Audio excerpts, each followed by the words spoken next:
অবস্থায় 3 অগস্ট 2024 তারিখে বেশ কিছু সাংবাদিক এবং সাংবাদিক নেতৃবৃন্দ তৎকালীন প্রধানমন্ত্রীর সঙ্গে দেখা করে মানবতা বিরোধী অপরাধ এবং গণহত্যা যে চলছিল তখন সারা দেশে সেটার সাথে একাত্মতা ঘোষণা করে এবং সেটি চালিয়ে যাওয়ার ব্যাপারে প্রধানমন্ত্রীকে উৎসাহ প্রদান করে।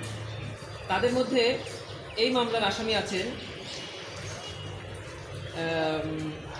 নঈমুল ইসলাম খান, ইকবাল সোহান চৌধুরী, ফরিদা ইয়াসমিন, শ্যামল দত্ত, মোজাম্মেল বাবু, নবনীতা চৌধুরী, সুভাষ সিংহ রায়, আহমেদ জুবায়ের, তুষার আবদুল্লাহ, সাইফুল আলম, নঈম নিজাম, আবেদ খান, প্রভাস আমিন, ফারজানা রূপা, শাকিল আহমেদ, মিথিলা ফারজানা, জাহেদুল হাসান পিন্টু, মঞ্জুরুল ইসলাম, আশিস সৈকত, মানস ঘোষ, প্রণব সাহা, মাসুদা ভাট্টি, মুন্নি সাহা, জয় মামুন, স্বদেশ রায়, সোমা ইসলাম, শ্যামল সরকার, অজয় দাস, আশরাফুল আলম খোকন সহ আর যাদের নাম এখানে আসেনি, কিন্তু এটা তদন্তে প্রমাণিত হবে যে আসলে এখানে কারা ছিল বা ছিল।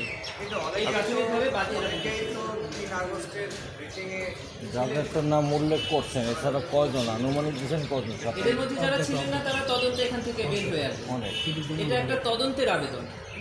আচ্ছা, বাকি investigation agency of the crime international crimes tribunal এটার ব্যাপারে তদন্ত করবে এবং ওই অনুষ্ঠানে কারা ছিলেন কারা ছিলেন না, কারা কারা অনুষ্ঠানে দিয়েছেন কারা দেননি, সে ব্যাপারে তদন্ত করে ওনারা এখানে আরও সাংবাদিক বা আসামি যুক্ত করতে পারেন অথবা এখানে যারা আসামি আছেন তাদেরকে অবহিত করতে। আচ্ছা, আর বাকি ওই যে প্রধানমন্ত্রী সহ আর কার কার না একটু বলুন। প্রধানমন্ত্রী সহ এখানে আসামি করা আছে কে?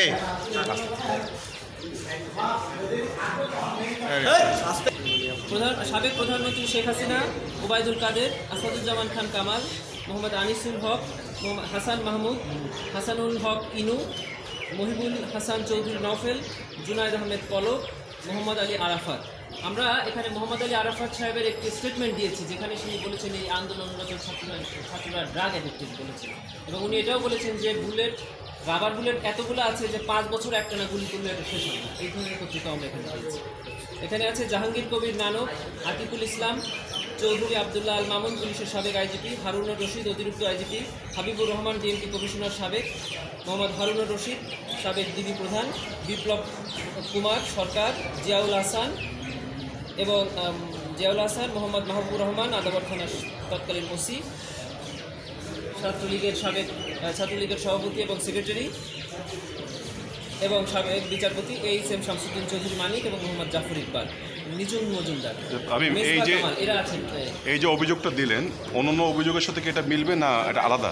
না, এটা অন্য অভিযোগ। আমি প্রথম দিন যে অভিযোগটা দিয়েছি এই একই পিরিয়ডে 15ই জুলাই 2024 থেকে 5 অগস্ট 2024 পর্যন্ত এই সকল ঘটনা বাংলাদেশের যেখানে যা ঘটেছে